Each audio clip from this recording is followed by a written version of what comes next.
Greetings, YouTube pipe community. Peter Piper, the True Light, coming to you from the deck at 17:54 Eastern Standard Time, minus 5 hours Greenwich Mean Time for my global subscribers. It's cool out here, hence the smoking jacket. I'm still cold. I don't like this.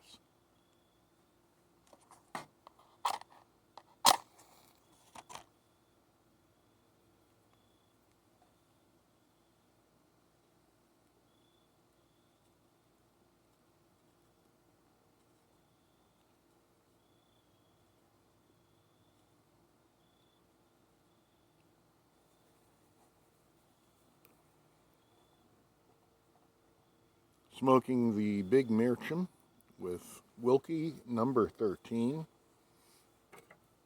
Don't ask me what's in it. You can look it up on their website.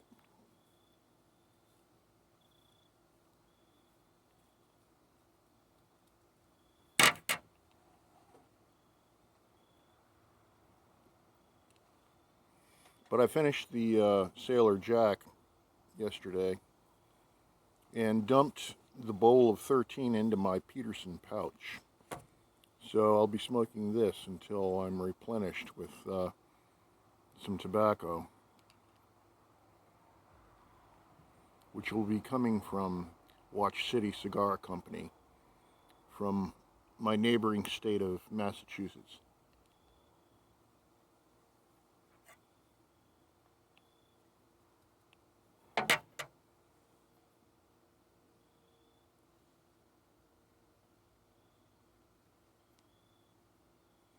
I think it has a rum topping.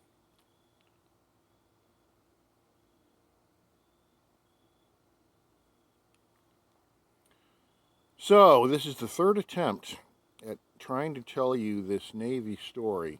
The first version would not upload because I did it on my wife's cell phone, because my cell phone wasn't up to snuff at the time. And I just tried to do it now, but I ran out of memory, so the video was cut short. So this is the third attempt, and hopefully 3 is the charm.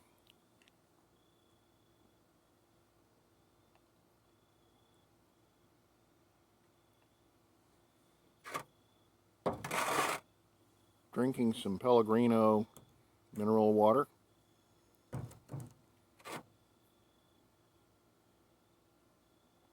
And I entered, at any rate, I joined the Navy. I was still in high school at the time.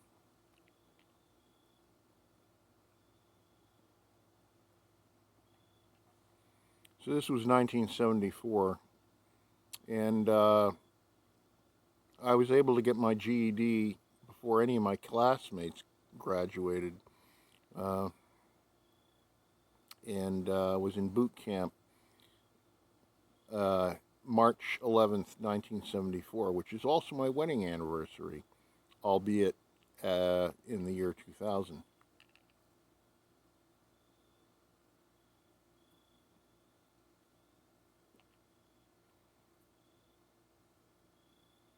Got through boot camp, came out in May, and went home for about 2 weeks leave. Came back to NTC, Great Lakes, Illinois, which is where boot camp was located. NTC as in Naval Training Center, Great Lakes, Illinois, which is north of Chicago. In fact, the surrounding town is called North Chicago.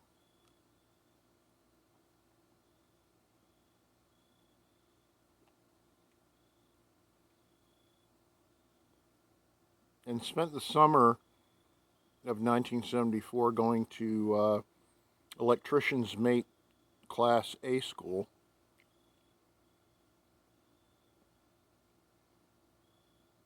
Graduated from A school in October of 74, went home for some more leave, and was given my orders last week of A school, I think. to go to the USS Newport News, which was an Iowa-class battleship. And for some reason that didn't pan out. They switched me over to a 1052 Knox-class destroyer escort.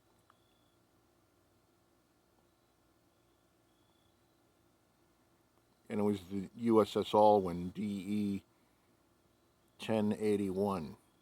They later changed the designation to Fleet Frigate, as in FF 1081.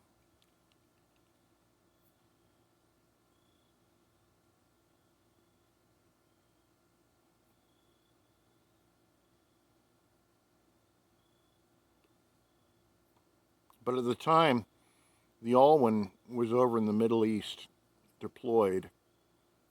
So they sent me to Norfolk Naval Base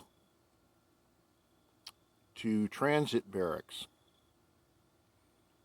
And I stayed in transit barracks from either late October or early November until just before Christmas 1974, when the Alwyn pulled into the Norfolk destroyer and submarine piers. But while I was in transit, I had quite a time because there wasn't really a lot to do.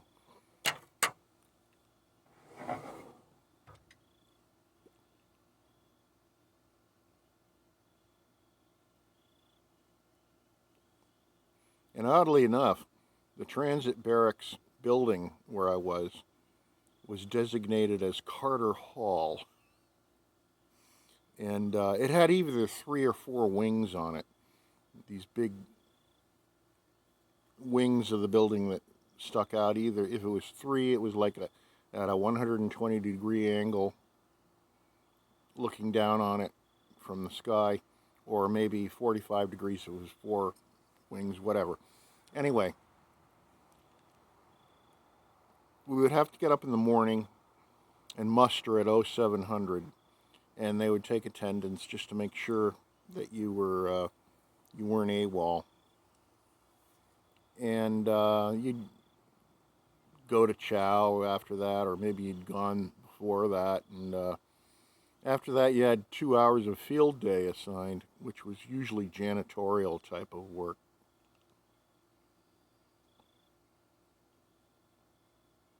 Swab the deck, wash the walls, clean the shower area, commodes, stuff like that. And after that 2-hour field day, you pretty much on your own for the rest of the day. Lots of opportunity to get into trouble.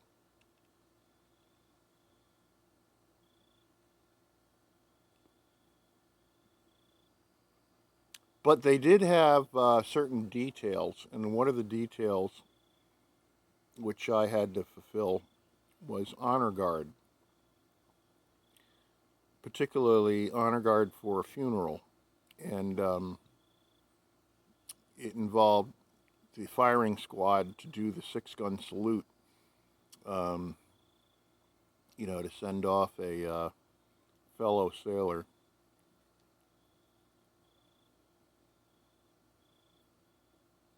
So I had the traditional Navy crackerjack uniform with the Dixie Cup hat and the flap in the back with the 2 stars and the 13-button flap to, if you had to go to the bathroom, you had to unbutton 13 buttons.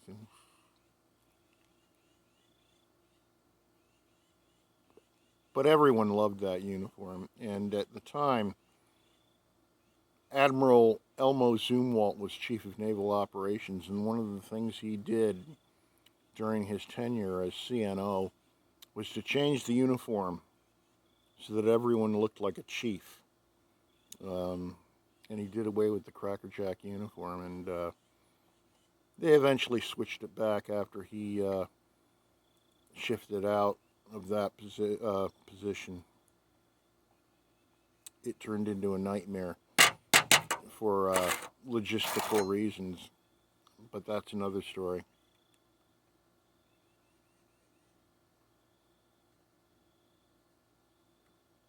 But anyway, you had to have a Cracker Jack uniform, which I had, if you wanted to be on the honor guard. And the only difference was you didn't wear the Dixie cut hat. You had a white helmet. And we did funeral detail. We'd muster together and get into a, ship gray Navy transport van, drive over to the armory at Norfolk, pick up, our carbine for our detail. And you had 3 blank rounds for doing the salute, the 6-gun salute.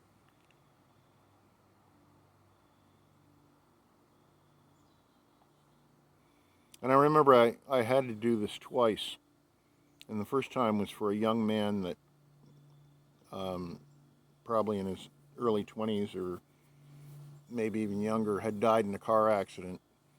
And it was tough because his mom was really upset and weeping at the funeral, and it was tough to watch.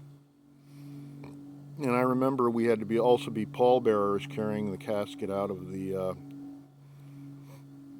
church sanctuary. And I remember going down the steps carrying the casket, and I could hear the body slide forward and kind of go thump, and we loaded it into the hearse. That, for some reason, sticks into my mind.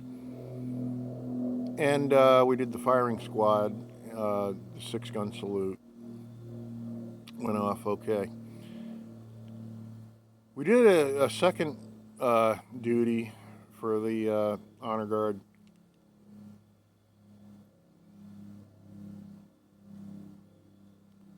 And this was for a guy that was elderly, that had passed away for whatever reason.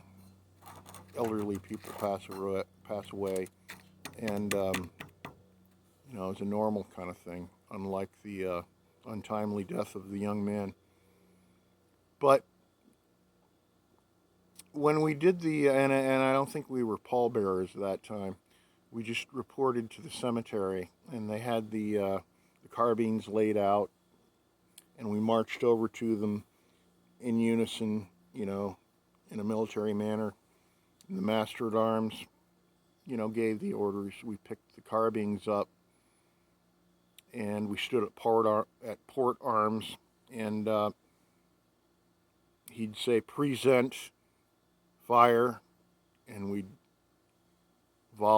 shoot off a volley, "Present, fire," and we'd shoot it off in unison. The third time he called "Present," he hesitated for a moment, and for some reason, someone fired off a round, and it didn't go as planned. It went bam, bam, bam, bam, bam, bam, and that was not good.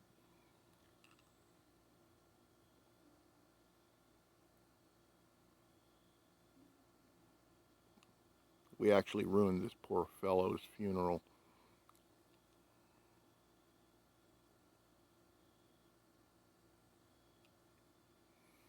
Anyway, the VFW who was there invited us over to their post for drinks afterwards. And this is like, I don't know, early in the day, maybe 11:30, 12 o'clock in the morning. And naive as I was at that age, I was 18 at the time, I ordered a whiskey sour. And,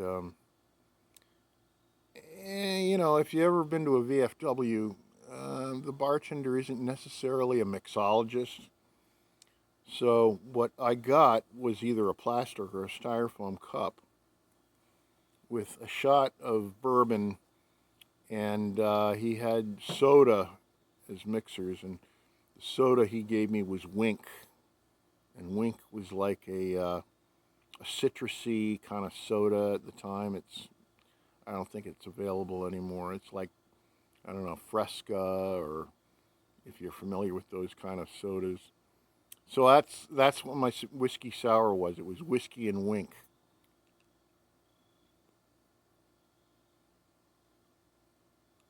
And we all had one drink, and the master at arms said, "Okay, guys, we don't want to wear out our welcome. Let's get going." It wasn't like we were going to stay there and get trashed.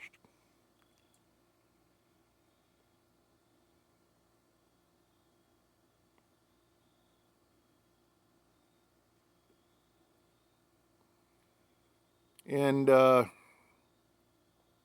transit was one of those things where, you just hang out until your ship comes in. And my ship came in around about a week before Christmas, I think. And I reported for duty. And then the real fun started. So that's my story. I'm sticking to it. And if you've been with me this long, I appreciate that. Stay well, folks. Speak the truth, seek enlightenment, light the bowls, and God bless. Take care.